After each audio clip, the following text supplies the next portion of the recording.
여러분, 시인과 과학자가 사물을 보는데 많은 차이가 있다는 것을 아마 잘 아실 것 같습니다.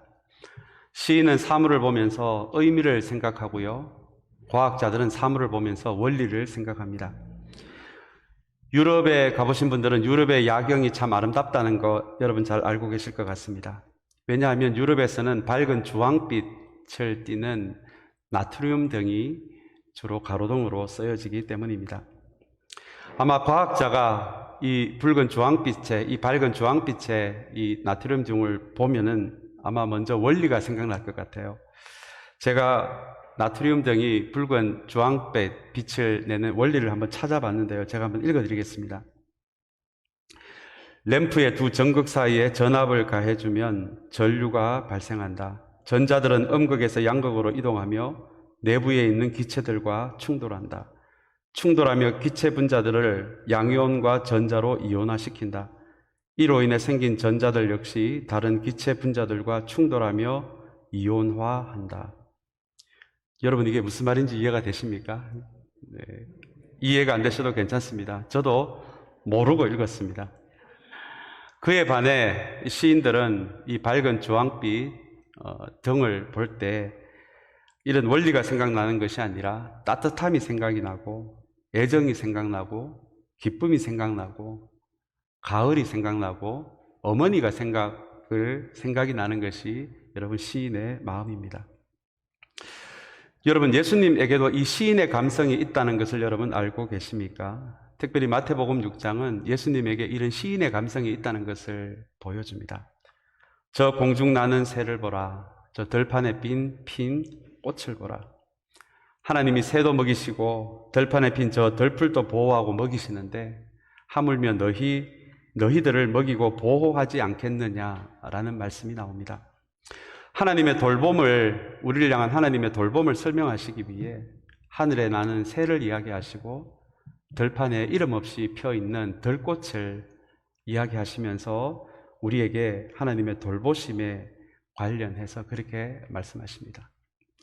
주님은 진리를 말씀하실 때 타협 없이, 적어도 죄의 문제에 대해서는 분명한 기준을 가지고 우리에게 말씀하셨지만 때로는 이렇게 시인의 감성으로 진리를 따뜻하면서도 깊게 말씀하신 것이 또한 주님이 진리를 말씀하시는 방식이었습니다.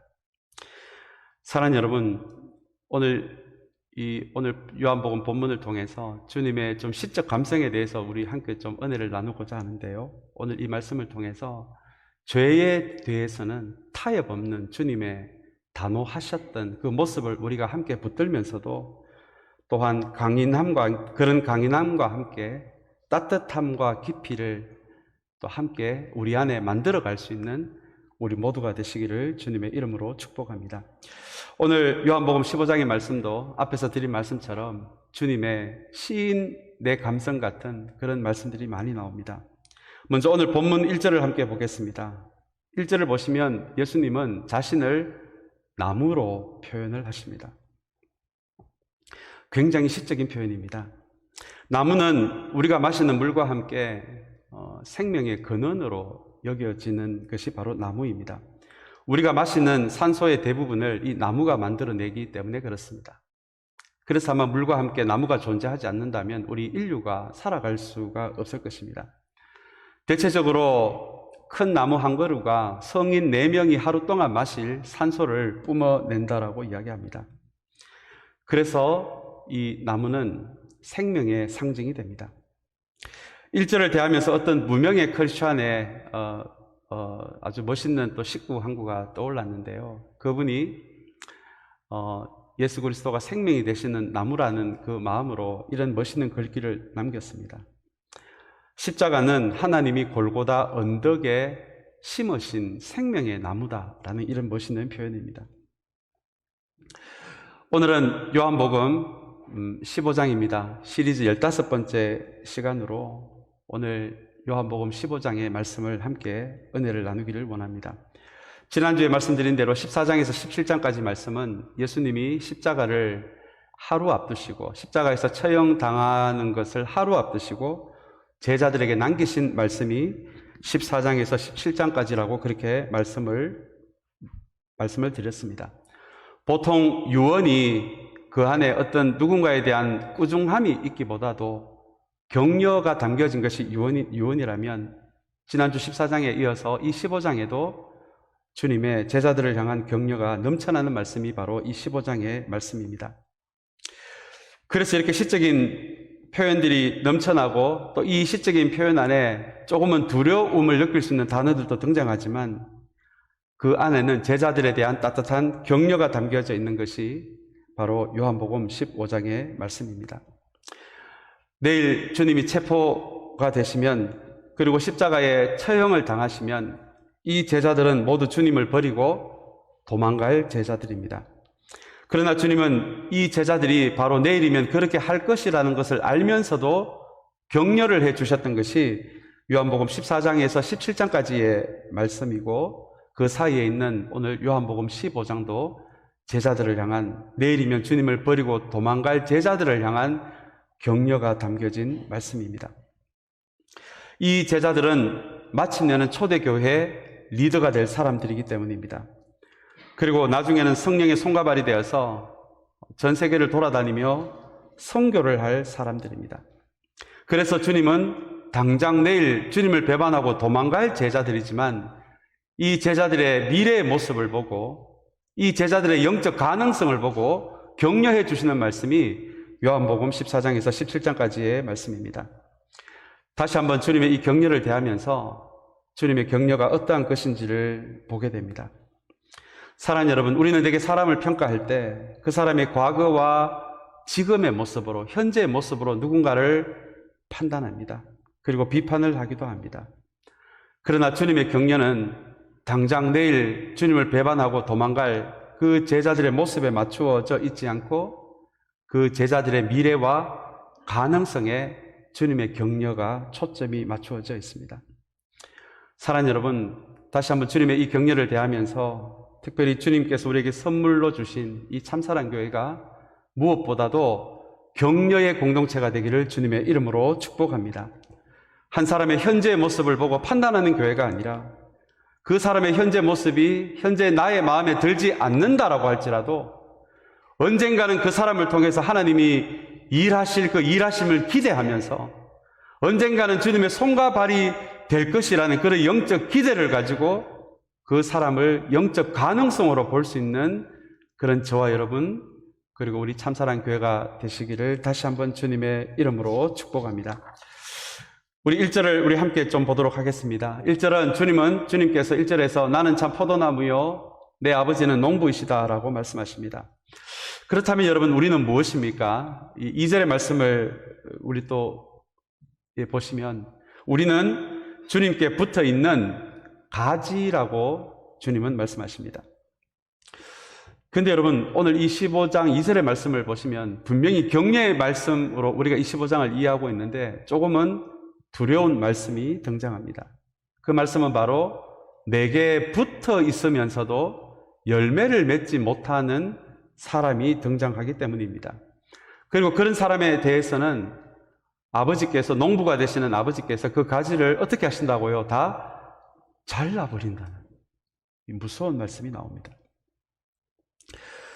저는 이 구절을 특별히 15장을 격려의 말씀으로 생각하고 말씀을 찬찬히 읽어 나가다가 15장 2절에서는 이거는 격려가 아니고 거의 협박처럼 들리는 이 말씀을 대하면서 처음에는 조금 당황을 했습니다. 그리고 심지어 열매를 맺는 가지에 대해서도 하나님께서 뭔가를 하시는데 손질하신다라는 단어가 있습니다. 농부가 가위를 가지고 그 가지에 붙어 있는 불필요한 부분을 잘라내듯이 열매를 잘 맺고 있는 가지에도 하나님의 가위질이 가해질 수 있다라고 하는 것이 15장 2절이 우리에게 말해주는 말씀입니다. 우선 붙어 있으면서도 열매를 맺지 못한다라는 이 표현을 우리 함께 좀 먼저 붙들기를 원합니다. 여러분 이 말씀이 조금 이상하지 않습니까? 오늘 15장 전체에서는 주님께 붙어 있기만 하면 자동으로 열매를 맺을 수밖에 없다라고 하는 것이 오늘 15장 전체의 말씀인데 그런데 오늘 틀림없이 내게 붙어 있으면서도 라는 이 표현은 주님께 붙어 있는데도 여러분 열매를 맺지 못하는 가지가 있다라는 것입니다. 붙어 있으면 열매를 맺는 것이 상식이지 않습니까? 아마 주님께 붙어 있는데도 열매를 맺지 못한다라면 우리가 크게 두 가지로 생각해 볼 수 있을 것 같습니다. 붙어는 있지만 죽어 있는 가지입니다. 자기는 살아있다고 생각하지만 실상은 죽어 있는 가지라면 주님을 의미하는 나무에 붙어 있어도 열매를 맺지 못할 것 같고요. 또 한 가지는 자기는 붙어 있다라고 생각하는데 가만히 보면 실제로는 붙어 있지 않는 경우입니다. 아마 이 두 경우라면 주님께 붙어 있어도 실상은 죽어 있기에 열매를 맺지 못하고, 또한 겉으로는 붙어 있는 것처럼 보이지만 그러나 실제로는 붙어 있지 않는 이 두 경우에는 아마 주님께 붙어 있어도 열매를 맺지 못하는 그런 가지일 것입니다. 또 한 가지 우리가 이 2절의 말씀을 대하면서 이 열매라는 단어가 나오는데요. 성경에서 말하는 열매는 바로 성품을 의미합니다. 성품은 우리의 성격이나 기질을 의미하는 것이 아니고요. 우리가 가지고 있는 가치를 의미합니다. 내가 예수 그리스도를 나의 모든 삶의 주인으로 고백할 때 이전에 가졌던 가치들, 잘못된 신념들, 세상에서 이야기하는 성공의 이 법칙들이 내가 주님을 나의 모든 삶에, 나의 모든 것의 주인으로 고백하는 순간 그 가치들은 조금씩이라도 변하게 되어 있게 되는데요. 그것을 성경은 열매를 맺는다는 표현으로 우리에게 말해주고 있습니다. 그렇다면 오늘 이 15장 2절의 말씀을 보시면 오늘 주님은 이 열매가 없으면 잘라버린다고 그렇게 두려운 말씀을 하고 계십니다. 우선 앞에서 말씀드린 대로 이 말씀을 여러분 협박으로 오해하시면 안 됩니다. 하나님은 우리를 하늘에서 가만히 관찰하시다가 잘하나 못하나를 관찰하시다가 못하면은 잘라버리겠다라는 그런 의미의 말씀이 아닙니다. 이 말씀은 우리가 진짜 예수 그리스도에게 붙어 있는 사람이라면 정말 주님께서 우리의 모든 삶의 모든 것의 주인이 된다는 그 고백이 참된 고백이라면, 그렇다면 필연적으로 그것이 느린 속도라고 할지라도 그 고백이 참된 고백이라면 주님께 붙어 있는 이상 반드시 성품의 변화가 있게 되어 있고 우리가 가지고 있는 가치에 틀림없이 변화가 일어나게 되어 있다라는 말씀이 우선 이 말씀 안에 들어가 있습니다. 이 말씀을 뒤집으면 이런 의미가 됩니다. 내가 크리스천이 되었음에도 불구하고, 내가 나를 크리스천이라고 그렇게 믿고 있음에도 불구하고 만약에 내 삶 안에 이런 성품의 변화가 전혀 일어나고 있지 않다라면, 오늘 이 말씀을 뒤집어 보면 그러면 내가 구원받았다라고 생각하는 그 구원을 다시 한번 생각해 보라는 것입니다.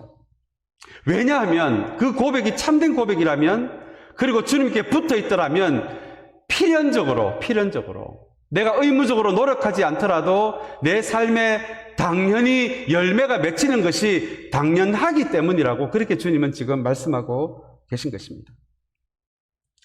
그럼에도 불구하고 내 삶에 아무런 변화가 일어나지 않다면 내가 정말 구원받은 사람인지를 점검하고, 혹은 나의 고백이 참된다고 할지라도 구원을 고백한 이후에 내가 주님께 붙어 있는 것처럼 보이는 그런 삶을 살고 있지는 않았는지를, 그것을 먼저 돌아보라는 것입니다. 사랑하는 여러분, 오늘 이 말씀은 협박처럼 들리는 말씀이지만 앞에서 말씀드린 대로 제자들에 대한 유언이기에 협박이 아니라 격려이면서 초청입니다. 조금 이따가 살펴볼 4절에서 7절까지 말씀은 온통 내 안에 있으라라는 초청의 말씀입니다. 내 안에 있으라는 말씀은 한마디로 이야기하면, 원어의 의미하면 나에게 붙어 있으라는 의미입니다. 조금 더 원어적인 의미를 살려서 말씀드리면 내 안에 있으라라는 초청은 제발 좀 나와 함께 같이 좀 살자라는 의미입니다. 그래서 2절은 너희들 잘 못하면, 크리스천으로서 잘 못 살아가면 그대로 잘라버리겠다는 협박이 아니라, 정말 너희들에게 열매가 없다라면 구원의 자리를 살펴보고 정말 붙어 있는지를 살펴보라는 말씀이고요. 만약에 나의 구원의 부분에 문제가 있었다면, 내가 주님께 붙어 있는 것처럼 보였지만 실상은 붙어 있는 사람들이 아니었다면, 이제 나에게 다시 붙어라. 이제 나와 같이 좀 지금부터 좀 함께 좀 살아보자 라는 그 초청의 말씀이 바로 2절의 말씀입니다. 여러분, 내가 정말 주님께 붙어 있는지 안 붙어 있는지는 주님만이 아십니다. 그리고 본인만이 압니다. 혹시 오늘 이 예배 참석하고 있는 여러분들 가운데서 아직도 내 구원에 자신이 없고 혹여나 내가 주님께 붙어 있는다라고 다른 사람들의 눈에는 그렇게 보일지라도 실제 내가 느끼기에는 내 자신은 붙어 있는 사람이 아닌 것으로 여겨지는 우리 식구들이 이 안에 있다라면 오늘 다시 한번 이 예배 시간을 통해서 이제 제발 나와 좀 같이 살아보자, 나에게 좀 붙어라라고 요청하시는 그 주님의 요청에 믿음으로 응답하게 되시는 그 은혜가 있게 되기를 주님의 이름으로 축복합니다. 오늘 제가 이 말씀을 어제 좀 묵상하면서 제 눈에 또 들어온 한 단어가 이 잘려버렸다라는 이 단어입니다. 제가 신학교 다닐 때 우리 구약을 가르쳤던 강사문 교수님이란 분이 우리 계십니다. 우리 광나루 장신에서 아주 구약에 대해서 아주 유명한 전문가이시기도 하신데, 이분이 우리 전도사님들이 하루에 한 번 예배를 드리거든요. 우리 채플을 드리는데 채플 시간에 이렇게 기도를 하셨어요. 이게 제가 졸업한 지가 벌써 20년이 넘었는데도 그분의 기도가 생각이 날 정도로 그분의 기도가 저에게 참 인상적이었습니다. 이분이 이렇게 기도를 하시더라고요. 주님, 이 선지동산에서 목회자가 되기 위해 공부하고 있는 이 전도사님들 한 분 한 분 삶을 붙들어 주시고 인도하여 주시옵소서. 우리 여기까지는 우리 흔하게 들을 수 있는 기도의 내용인데 이분의 그 다음 기도가 참 인상적이었습니다.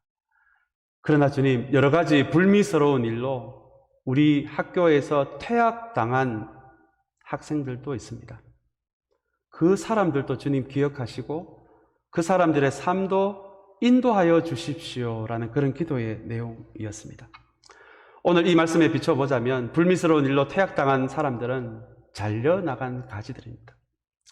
우리는 안 잘려서 다행이다가 아니라 그 교수님의 기도를 제가 들으면서 참된 크리스찬이라면 어떤 이유로 잘려버려진 사람들의 그 영혼을 위해서도 기도하는 것이 그것이 참된 신앙이구나라는 것을 그렇게 다시 한번 제가 깨닫게 되었습니다. 우리가 살아가고 있는 이 시대에도 잘려나간 사람들이 있습니다. 아마 사회에서 잘려나간 사람들은 홈리스가 될 것 같고요. 우리 신앙에서 잘려나간 사람들은 아마 이단에 빠진 사람들이 그런 부류의 사람일지도 모르겠습니다. 우리는 안 잘렸으니까 괜찮다가 아니라 오늘 다시 한번 이 말씀을 대하면서 우리가 한 사회에서 잘려나간 홈리스를 위해서도 그리고 믿음에서 멀어지고 바른 신앙에서 잘려져 나간 이단에 빠진 사람들을 위해서도 주님, 그 영혼을 불쌍히 여겨 주시옵소서. 그렇게 기도할 수 있는 저와 여러분들이 되시기를 주님의 이름으로 축복합니다. 또한 오늘 이 2절의 말씀에 보시면 잘라버리신다라는 이 표현과 함께 손질하신다라는 또 다른 두려운 표현이 등장합니다. 보통 농부들이, 정원사들이 나무를 손질할 때 전지 가위를 들고 손질합니다. 그래서 하나님이 손질하신다는 이 표현은 저와 여러분들을 향해서 하나님이 가위를 들고 다가오신다는 표현이고요. 그것을 하나님의 가위질이라고 이렇게 우리가 부를 수도 있을 것 같습니다. 그러나 여러분, 오늘 이 말씀 전체가 격려의 말씀이라면 하나님의 분노의 가위질이 아니라 어쩌면 다시 우리를 격려하시기 위한 가위질이라는 것을 기억하시면서 이 손질한다는 이 단어를 좀 함께 이 단어로 은혜를 나누기를 원합니다. 이것은 가지 자체를 잘라버리는 것이 아니라 가지가 더 열매를 잘 맺게 하기 위해서 가지 주변을 청소하시는 것을 의미합니다. 깨끗하게 하는 것을 의미합니다. 불필요한 것을 잘라내는 것을 의미합니다. 여러분, 정원사가 나무를 손질할 때, 농부가 나무를 손질할 때 그 손질하는 이유는 장기적인 관점에서 손질을 합니다. 그 어떤 정원사도 그 어떤 농부도 그 나무를 손질해서 올 한 해만 열매를 따먹고 이 나무는 한 해 만에 뽑아버리기 위해서 손질을 하는 사람은 아무도 없습니다. 농부가 손질하는 이유는 그 나무의 전체적인 건강을 생각하고 장기적인 건강을 생각하면서 앞으로도 오랫동안 열매를 잘 맺게 하기 위해서 손질하는 것이 그것이 정원사의 손질입니다. 그렇게 손질을 해야 나무 뿌리에서 올라오는 영양과 생명이 다른 불필요한 곳으로 가지 않고 나무 가지로 잘 가게 하기 위해서 그렇게 농부는 나무를 손질합니다. 하나님의 마음도 마찬가지입니다. 하나님이 가위를 들고 열매를 맺고 있음에도 불구하고 우리를 손질하시는 이유는 장기적인 관점에서 우리의 영적인 건강을 위해서 우리를 손질하십니다. 그리고 우리의 살아가는 인생 동안에 우리가 오랫동안 열매를 잘 맺는 가지가 되게 하기 위해서 하나님은 우리를 그렇게 손질하십니다. 현재를 보고 하는 손질이 아니라 먼 미래를 염두에 두고 하는 손질입니다.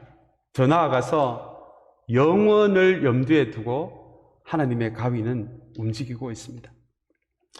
실제 열매를 맺기 싫은 사람이 누가 있겠습니까? 그럼에도 불구하고 우리의 삶에서 이 가치의 변화가 우리의 오래된 신념이 잘 변화되지 않는 이유는 우리 안에 있는 영적인 성장과 열매를 맺는 것을 방해하는 것들이 있기 때문입니다. 아마 우리의 기질이 그 열매를 방해할 수도 있습니다. 우리가 가지고 있는 자기 중심성이 열매 맺는 것을 방해할 수도 있습니다. 누군가에는 엄밀한 습관, 중독이 열매 맺는 것을 막을 수도 있습니다. 누군가에는 과거의 상처, 과거의 큰 실수, 그리고 내 안에 만들어진 잘못된 신념이 우리로 하여금 영적인 열매를 맺는 것을 방해할 수도 있습니다. 오늘 하나님이 이미 열매를 맺고 있음에도 그 가지를 손질한다는 것은 우리 인생 가운데 이런 부분들을 하나님이 가만히 놔두지 않으시고 더 영적으로 건강하고 성숙한 사람으로 만들기 위해서 하나님의 가위질은 구원 이후에도 끊임없이 우리를 향해 움직이고 있다는 것입니다. 사랑하는 여러분, 어떤 신학자가 이런 말을 합니다. 하나님은 우리 인생을 100년을 보고 창조하신 것이 아니라 영원을 보고 우리를 창조하셨다라고 고백을 하고 있습니다. 하나님은 우리를 있는 모습 그대로 받아주셨지만 이 모습 이대로 살아가는 것은 원하지 않으십니다.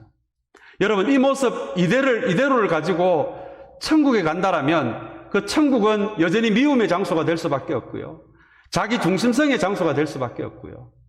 그 안에서 끊임없이 우리의 욕심과 이 땅에서 가졌던 우리의 신념이 움직일 수밖에 없는 곳이 바로 천국이 될 것입니다. 여러분, 그런 천국이라면 저는 가고 싶지 않을 것 같아요. 그래서 하나님은 지금도 우리 안에 있는 모난 부분들을, 우리의 성장을 막는 부분들을 가위를 들고 잘라내신다라는 것이 여러분 오늘 본문에 나오는 손질하신다라는 말씀의 의미입니다. 이것을 바울은 성화라고 이야기합니다. 구원, 예수 그리스도를 주님으로 고백할 때, 우리는 믿음으로 고백할 때 구원이 이루어진다라고 믿습니다. 여러분, 맞습니다. 100% 맞는 말입니다. 그러나 우리가 한 가지 기억해야 할 것은 이 구원 안에는 성화도 포함이 되어 있다는 것이죠. 주님은 그저 우리를 천국 보내기 위해서, 천국 티켓을 우리 손에 들려주기 위해서 단순히 십자가에 돌아가신 것이 아니라 주님이 이루어내신 그 구원의 계획 안에는 우리가 천국 가는 그것뿐만 아니라 천국 갈 때까지 우리의 인생을 주님의 가위질에, 하나님의 가위질에 맡겨서 끊임없이 우리의 성장을 막는 불필요한 부분들을 잘라내는 그 성화의 과정도 구원 안에 포함이 되어 있다는 것입니다. 그래서 바울은 구원을 두려운 마음으로 이루어가라라고도 이야기합니다. 예수 그리스도를 믿음으로 우리의 주님으로 고백하는 그 순간 구원이 이루어지지만 또한 구원에는 이 성화가 포함이 되어 있기에 두려운 마음으로 우리의 구원을 이루어가라라고도 그렇게 바울은 이야기합니다. 사랑하는 여러분, 오늘 다시 한번 2절에 나와 있는 이 손질하신다라는 이 표현을 대하면서 이 손질이 여러분 아마 아플 거예요. 왜 아프지 않겠습니까? 가위로 잘려지는 아픔입니다. 이미 나의 습관, 나의 중도, 나의 기질, 나의 자기중심성은 너무나 오래되어서 이미 이것이 나의 피가 되고 살이 되어 있는데요. 이것이 잘려져 나가면 곧 내가 잘려져 나가는 아픔이잖아요. 왜 아프지 않겠습니까? 그러나 사랑하는 여러분, 다시 한번 오늘 이 2절의 말씀을 기억하시면서 이것은 우리에게 하나님께서 우리를 아프시게 하기 위해서가 아니라 장기적인 관점에서 우리의 영적인 건강을 위해서 더 열매를 잘 맺는 우리의 인생이 되게 하기 위해서 하나님이 우리에게 불필요한 부분들을 잘라낸다는 이 손질을 다시 한번 기쁨으로 받아들일 수 있는 저와 여러분들이 되시기를 주님의 이름으로 축복합니다. 저도 그랬거든요. 이 손질이 되게 아파요.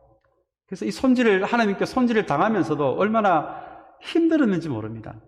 근데 여러분, 힘들다고 하니까 점점 힘들어지더라고요.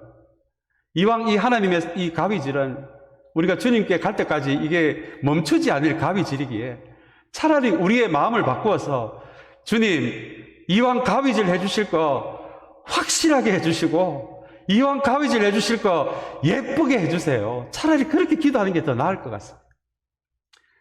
다시 한번 이 하나님의 손질 기쁘게 받아들일 수 있는 그 하나님의 가위질에 우리의 인생을 우리가 마음껏 한번 좀 맡겨드릴 수 있는 저와 여러분들이 되시기를 다시 한번 주님의 이름으로 축복합니다. 우리 신앙의 성숙함을 위한 가위질인데요. 이 성숙함이 무엇인지를 보여주는 아주 중요한 단어가 하나 있습니다. 그 단어는 바로 온전함이라는 단어이고요. 영어로는 integrity가 아마 이 온전함에 해당되는 단어가 될 것 같습니다. 이 온전함은 열매 맺기 위해 우리 크리스천에게 가장 중요한 성품 중에 하나입니다. 이 온전함, 인테그리티는 그 의미가 나의 말과 행동이 점점점 일치되어져 가는 것을, 그 성품을 의미합니다. 그리고 혹여 내 말과 행동이 일치되지 않았을 때 하나님 앞에 정직하게 드러낼 수 있는 성품이 또한 인테그리티입니다. 그리고 나의 신앙이 아무리 성숙되어져 가더라도 성숙되어 있지 않는 사람을 판단하지 않고 성숙되지 않는 사람들 앞에서 겸손을 갖출 수 있는 것이, 여러분, 그것이 온전함, 인테그리티이고요. 또한 마지막으로 이 온전함이라는 것은 좋지 않는 환경에서도 변함없이 믿음의 걸음을 뚜벅뚜벅 걸어가는 사람들, 환경에 상관없이 걸어가는 사람들, 그 사람들을 성경은 온전한 사람들, 인테그리티를 갖춘 사람들이라고 이야기합니다. 성숙하지 않는 신앙일수록 강한 감정의 자극을 원하게 되어 있습니다. 그래서 뜨겁게 기도하지 않으면 기도한 것 같지 않고, 그날 말씀이 강렬하지 않으면 예배를 드린 것 같지 않는, 물론 모든 것이 성숙의 과정이지만 그렇게 여겨지는 강한 자극에 몰입이 되는 그런 단계가 있습니다. 여러분, 뜨거운 기도, 강렬한 말씀, 이것이 나쁜 것이 아닙니다. 좋은 것입니다. 그럼에도 불구하고 이 뜨거운 기도와 이 강렬한 말씀이 마침내는 나에게 온전함을 만들어주는 인테그리티로 나아가지 않으면 아무리 뜨거운 기도를 드리더라도, 아무리 강렬한 말씀을 듣고 내가 아멘 하더라도 이것이 오늘 주님이 말씀하시는 성품의 열매로는 나아가지 못할 것입니다. 그래서 하나님은 우리를 손질하십니다. 협박과 두려움을 주시기 위한 손질이 아니라 가치와 성품의 열매를 맺게 하기 위한 손질입니다. 우리에게 인테그리티를 심어 주시기 위한 손질입니다. 다시 한번 이 하나님의 가위질을 이왕 견디는 거 잘 견뎌나갈 수 있는, 그래서 저와 여러분들의 남은 인생이 지금보다도 더 풍성한 열매를 맺을 수 있는 건강한 영적인 사람으로 서게 되기를 다시 한번 주님의 이름으로 축복합니다.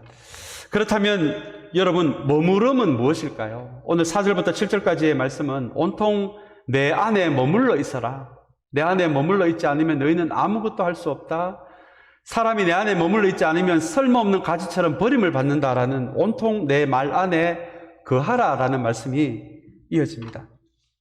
근데 여러분, 이 7절의 말씀을 우리 이어서 보겠는데, 이 7절의 말씀을 가만히 보시면 오늘 주님이 거하라, 내 안에 있으라 라고 하는 말씀이 어떤 의미인지를 우리가 알 수 있습니다. 우리 7절 말씀 중요한 말씀이어서 우리 한번 같이 읽기를 원합니다. 너희가 내 안에 머물러 있고 내 말이 너희 안에 머물러 있으면 너희가 무엇을 구하든지 다 그대로 이루어질 것이다. 오늘 이 7절의 말씀에서 우리 안에 거하라라고 하는 것이 무엇인지가 구체적으로 드러나 있습니다. 그것이 바로 내 말이 너희 안에 머물러 있으면 이라는 말씀입니다. 이것은 우리에게 익숙한 단어로 바꾸자면 말씀 묵상을 의미합니다. 내 안에 있으라라는 것이 참 듣기에는 좋은 말인데 여러분 이게 모호하지 않습니까? 추상적이지 않습니까? 이 추상적으로 신앙을 자꾸 받아들이면 우리의 신앙 안에 실체가 없어지거든요. 우리가 구체적으로 어떻게 살아야 하는지를 그 길을 찾을 수 없는 것이 모호한 신앙입니다. 그래서 우리가 이 말씀을 대할 때 이것이 구체적으로 무엇을 의미하는지를 실제적인 의미를 잡아내는 것이 참 중요한데요. 오늘 주님께서는 내 안에 거하라라고 추상적으로만 말씀하시지 않고 그것이 바로 말씀 묵상이라는 것을 7절에서 우리에게 말해주고 있습니다. 여러분, 묵상이 무엇입니까? 어떤 대상을 곰곰이 생각하는 것입니다. 깊게 생각하는 것입니다. 이런 묵상의 정의를 우리가 생각한다면 이 묵상은 우리 크리스천들만 하는 것이 묵상이 아니고요. 어쩌면 넌 크리스천들까지 포함해서 이 땅에 있는 모든 사람들이 하고 있는 것이 묵상입니다. 왜냐하면 사람들은 자기가 가장 소중하게 생각하는 것, 자기가 가장 좋아하는 것을 계속 하루에도 몇 번씩이나 생각하기 때문에 그렇습니다. 가장 중요한 것을 생각하는 것, 곰곰이 생각하는 것, 그것이 바로 묵상의 정의입니다. 그렇다면 여러분, 우리가 묵상하는 사람이냐 묵상하지 않는 사람이냐라는 이 전제는 틀렸습니다. 왜냐하면 모든 사람들은 묵상하기 때문입니다. 그렇다면 우리가 생각해야 할 것은, 그렇다면 우리는 무엇을 묵상하고 살아가느냐? 우리가 던져야 할 질문은 바로 이 질문입니다. 왜냐하면 우리의 마음의 특성상 우리가 하루에도 자주 묵상하고 생각하는 것이 그것이 나를 만들어버리기 때문에 그렇습니다. 우리가 가장 소중하게 생각하고 중요하게 생각하고 내가 가장 좋아하는 것을 묵상하는 것이 인간의 마음의 법칙이라면, 만약에 그 묵상의 대상이 돈이라고 가정을 해봅시다. 돈이 나의 인생에 가장 중요한 것이 되었을 때 우리는 하루에도 그 돈을 계속 생각할 수밖에 없고요. 하루에도 가장 그 마음의 중심을 가지고 생각하는 그 대상이 나를 변화시켜버리고요. 나를 만들어버립니다. 이것이 마음의 법칙입니다. 그렇다면 여러분, 이 15장 7절은 우리에게 어떤 의미입니까? 이 제자들에게 주님은 너희가 하루에 가장 묵상하는 것이 너희를 만들어가는 것이라는 그 마음의 법칙을 안다면 너희의 마음의 중심에, 생각의 중심에, 묵상의 중심에, 우리가 하나만을 생각하며 살아갈 수는 없잖아요. 여러 가지를 생각하며 살아갈 텐데 그 생각의 중심에, 묵상의 중심에 예수 그리스도의 말씀이 있지 아니하면 결코 우리는 예수 그리스도 안에 있을 수가 없다라고 하는 것이, 여러분, 이것이 15장 7절이 우리에게 말씀해 주는 의미입니다. 사랑하는 여러분, 다시 한번 주님 안에 머물러 있기 위해서, 주님 안에 붙어 있기 위해서, 주님과 같이 살아가기 위해서는 그것이 다른 어떤 것이 아니라 주님의 말씀을 묵상하는 사람, 그 생각의 중심에, 묵상의 중심에 예수 그리스도의 말씀이 있는 사람이라는 것을 여러분 꼭 기억하게 되시는 저와 여러분들이 되시기를 주님의 이름으로 축복합니다. 이제 우리 8절의 말씀입니다. 우리 8절의 말씀을 다 같이 읽고 말씀을 마치겠습니다. 우리 한번 같이 읽겠습니다. 너희가 열매를 많이 맺어서 내 제자가 되면 이것으로 내 아버지께서 영광을 받으실 것이다 라는 말씀으로 오늘 말씀이 마무리가 됩니다. 여러분, 우리가 말씀 묵상의 사람이 될 때 주님은 그것이 주님께 붙어 있는 것이 되기에, 말씀 묵상의 사람이 될 때 우리 인생에는 아주 느린 속도라고 할지라도 열매가 맺어지기를 시작한다라고 주님은 말씀을 하고 계시고요. 주님 안에 붙어 있는 그 결과로 우리의 성품의 변화, 가치의 변화가 조금이라도 일어나는 그 사람을 오늘 본문에 보니까 내 제자가 된다라고 이렇게 말씀하시고요. 그리고 이어서 그 다음 말씀이 여러분 참 중요합니다. 이렇게 열매를 맺는 사람, 제자가 되는, 우리가 제자가 되어갈 때 이것을 통해서 어떻게 된다고요? 내 아버지께서 영광을 받으실 것이라는 말씀입니다. 여러분, 너무 중요한 말씀입니다. 우리가 큰 교회가 되어서 주님이 영광을 받는 게 아니에요. 우리가 큰 일을 하는 교회가 되어서 주님이 영광을 받으시는 것이 아니십니다. 오늘 이 8절의 말씀은 이 하나님의 영광을 어떻게 받으시는지에 대한 초점을 분명하게 만들어주는 말씀이에요. 우리가 신앙을 흐릿한 초점을 가지고 우리의 신앙을 살아가면 안 되잖아요. 그래서 이 8절 같은 말씀이 참 중요한 말씀인데, 그 이유가 영광에 대한 초점을 또렷하게 만들어주기 때문에 그렇습니다. 이 8절의 말씀은 하나님은 그런 것으로 영광을 받으시는 분이 아니라 우리 한 사람 한 사람이 말씀 묵상을 통해서 주님의 말씀을 통해서 주님께 붙어 있는 사람이 될 때, 그리고 주님께 붙어 있으므로 내 인생에 아주 느린 속도라고 할지라도 조금씩 나의 가치가 변화되어져 갈 때, 그때 아버지께서 어떻게 하신다고요? 영광을 받으신다고. 영광을 받으신다. 이것이 주님의 영광에 대한 이 초점을 만들어주는 8절의 말씀입니다. 사랑하는 여러분, 오늘 주님은 이제 죽음을 하루 앞두시고 나는 포도나무요 너희는 가지고 하나님은 농부가 되신다라고 이야기합니다. 이렇게 신앙의 원칙을 제자들에게 만들어 주심으로써 이제 이 교회를 세워나가고 선교를 할 이 제자들에게 신앙의 중심을 잡아주는 이 격려의 말씀이 오늘 함께 나눈 말씀입니다.